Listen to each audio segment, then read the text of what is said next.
Welcome to this kitchen என்ன பார்க்க போகிறேன்னா ரொம்ப திக்காகவும் அதே சமயம் ரொம்ப டேஸ்ட்டாகவும் மட்டன் குழம்பு எப்படி செய்கிறதுன்னு பார்க்க போகிறோம். நிறைய பேருக்கு மட்டன் குழம்பு செய்யக்குள்ள குழம்பு தண்ணியாக இருக்கிற மாதிரி இருக்கும்.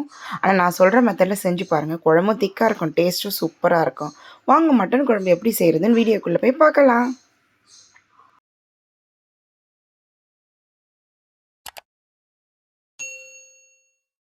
இப்போ மட்டன் குழம்பு குக்கரில் தான் செய்ய போகிறோம்.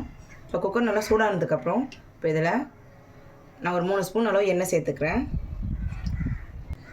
இப்போ எண்ணெய் நல்லா சூடானதுக்கப்புறம் 2 பிரியாணி இலை லைட்டாக பிச்சை மாதிரி சேர்த்துக்கேன். ஒரு சின்ன துண்டு பட்டையை 2ஆக உடச்சி வச்சுருக்கேன். இது 5 கிராம்பு, ஒரு சின்னதாக ஒரு நட்சத்திரப்பூ, கொஞ்சமாக கடல் பாசி,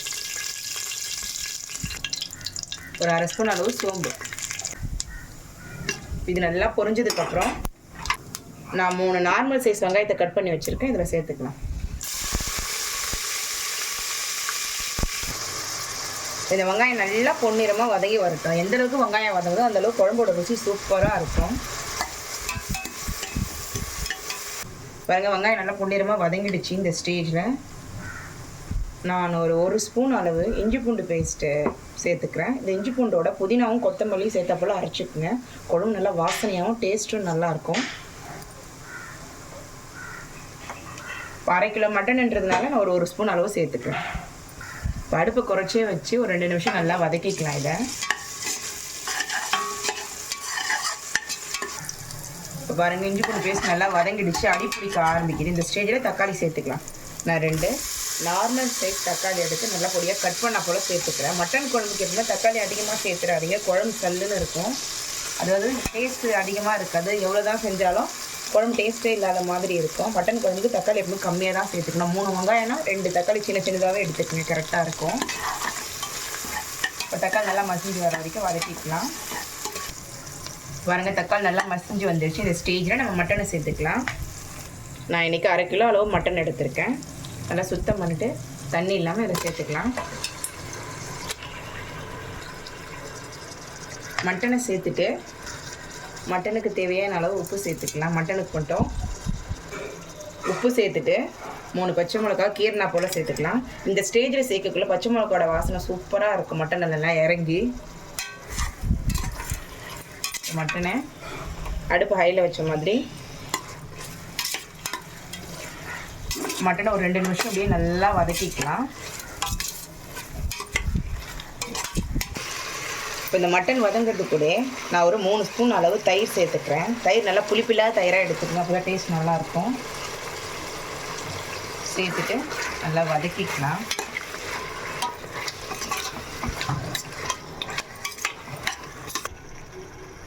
இதுக்காக தயிரை நம்ம இப்போயே சேர்த்துறேனாக்கா அப்போ தான் மட்டன் நல்லா சாஃப்டாக இருக்கும், டேஸ்ட்டும் நல்லா இருக்கும். அதுக்காக தான் பாருங்க, அது மாதிரி 3 நிமிஷம் வதங்கிடுச்சு. தயிர் நீங்கள் சேர்க்காத மாதிரி இருந்தால் ஒரு 2 நிமிஷம் வதக்குனா போதும். நான் தயிர் சேர்த்ததுனால முதல்ல 3 நிமிஷம் வதக்கியிருக்கேன். இந்த ஸ்டேஜில் மட்டனை வேகிற அளவுக்கு தண்ணி சேர்த்துக்கலாம்.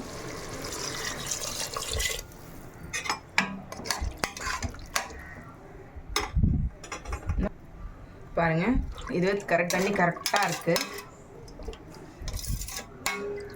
இப்போ இந்த ஸ்டேஜில் ஒரு மூடி ஒரு 3 விசில் போட்டு எடுத்துக்கலாம்.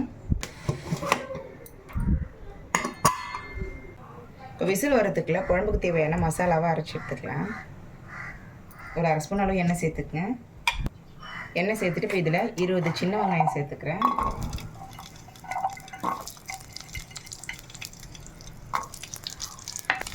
இது கூடவே ஒரு 5 பல்லு பூண்டு, ஒரு சின்ன துண்டு இஞ்சி பூண்டு ஆல்ரெடி நம்ம வதக்கத்துலேயே சேர்த்துருந்தாலும் இதில் சேர்க்கக்குள்ள டேஸ்ட் நல்லாயிருக்கும். இது ஒரு 2 நிமிஷம் அப்படியே வதக்கிக்கலாம்.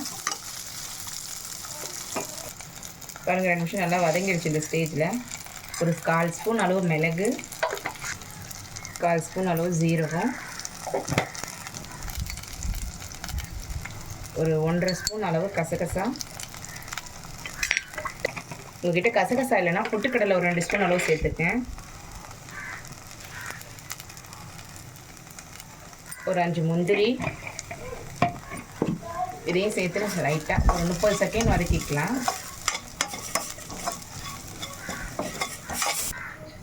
இப்போ பாருங்கள் 30 செகண்ட் வதக்கியாச்சு. இது கூடவே நான் ஒரு கைப்பிடி அளவு துருவின தேங்காய் சேர்த்துக்கிறேன். இப்போ இதையும் சேர்த்துட்டு ஒரு 30 செகண்ட் வதக்கிக்கலாம். பாருங்கள் 30 செகண்ட் ஆகிடுச்சு. இதை அடுப்பு ஆஃப் பண்ணிடலாம். இது நல்லா ஆறுனதுக்கப்புறம் மிக்ஸி ஜாருக்கு மாற்றிக்கலாம். அவ்வளோதான், நல்லா ஆறுனதுக்கப்புறம் மிக்ஸி ஜாருக்கு மாற்றியாச்சு. நான் இஞ்சி பூண்டு அரைச்சி அதே ஜார் எடுத்துட்டனால இது பச்சை பச்சையாக தெரியுது. இப்போ இது நல்லா கொஞ்சமாக தண்ணி சேர்த்தாம நல்லா பேஸ்ட்டாக அரைச்சி எடுத்துக்கலாம். அவ்வளோதான், நல்லா பேஸ்ட்டாக அரைச்சி எடுத்தாச்சு. இப்போ இதை குழம்புல சேர்த்துக்கிறேன். வர விசில் வந்து ப்ரெஷர் நல்லா இறங்கிடுச்சு. ஓப்பன் பண்ணி பார்க்கலாம். இப்போ மட்டன் வந்திருக்கான்னு செக் பண்ணி பார்த்துக்கலாம். மட்டன் ஒரு 3/4 பதத்துக்கு வந்துருந்தால் போதும். ஏன்னாக்கா இப்போ நம்ம அரைச்சி வச்ச மசாலா ஊற்றுனதுக்கப்புறமா நம்ம விசில் போடுவோம், அப்போ கரெக்டாக இருக்கும். இப்போ நம்ம அரைச்சி வச்ச மசாலாவை இதோட சேர்த்துக்கலாம். கொஞ்சமாக தண்ணி சேர்த்த மாதிரி சேர்த்துக்கிறேன். சேர்த்துட்டு இப்போ குழம்புக்கு தேவையான அளவு மசாலா சேர்த்துக்கலாம். மஞ்சள் பொடி ஒரு 1/2 ஸ்பூன் அளவு சேர்த்துக்கிறேன். தனியாக அரைச்ச காஞ்ச மிளகாய்த்தூள் ஒரு 3/4 ஸ்பூன் அளவு சேர்த்துக்கிறேன். வீட்டில் அரைச்ச குழம்பு மிளகாய்த்தூள் ஒரு 2 ஸ்பூன் அளவு சேர்த்துக்கிறேன். கலருக்காக மட்டும் காஷ்மீர் மிளகாய்த்தூள் ஒரு 1/2 ஸ்பூன் அளவு சேர்த்துக்கிறேன். அவ்வளோ சேர்த்துட்டு இது நல்லா மிக்ஸ் பண்ணிக்கலாம்.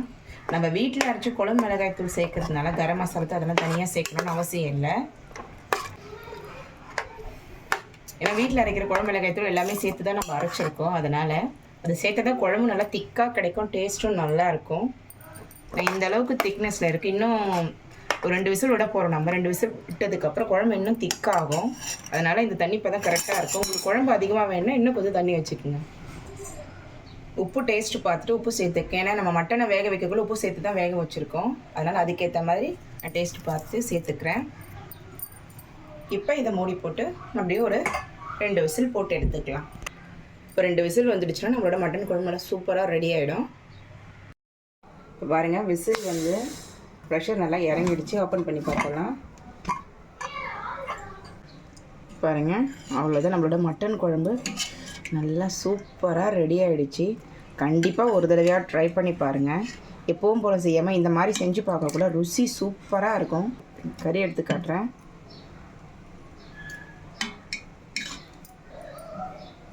பாருங்கள், கறியும் எந்த அளவுக்கு சாஃப்டாக வந்திருக்கு பாருங்கள்.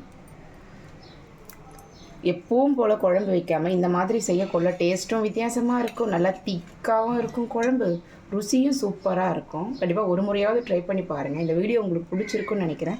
இந்த வீடியோ உங்களுக்கு பிடிச்சிருந்துச்சுன்னா எங்கள் சேனலை லைக் பண்ணுங்கள், கமெண்ட் பண்ணுங்கள், சப்ஸ்கிரைப் பண்ணுங்கள். பக்கத்தில் இருக்கிற பெல் பட்டனை மறக்காமல் கிளிக் பண்ணுங்கள். தேங்க்யூ.